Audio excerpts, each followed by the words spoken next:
Пукали ми, какво ще кажа, идвам да закрия. Смръснен газ ги задминавам, лава бер магия.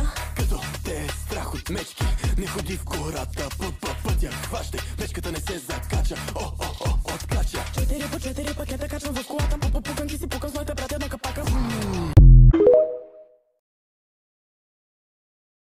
Хай, good morning! О, мага! Това се вижда само на камера, в истинския живот не се. 1000% ще го забравя и ще изляза така. Помни ми да си сменя блузата, защото на нея има петно. Разбира се, ще ти напомня да си смениш блузата.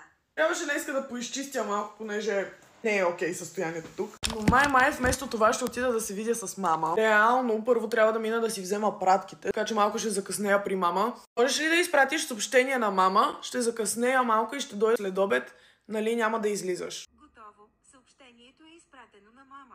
Ето, дами и господа, съобщението е изпратено на мама. Трябва да отида до спидето сега да си взема пратките. О!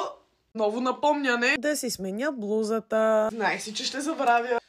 Добре, готови сме да отиваме да си вземем пратките. Върнах се с пратките. Мама тотално ме отсвири за днес. Така че ще се наложи да изчистя. Къща е някаква пълна лудница, обаче аз умирам от глад. Така че май първо ще взема да ям.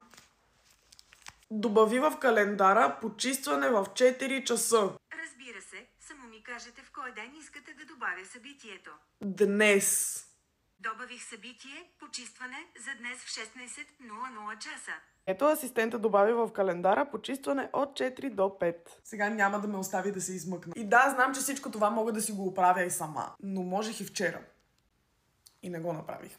Ами минаха няколко часа. Няма да ви показвам оттатъка, понеже не почистих особено много. Добави в бележки да си благодаря утре, че днес поне се опитах. Разбира се, добавям бележка към списъка ви с бележки. И, дами и господа, ето го милото ми напомняне за утре.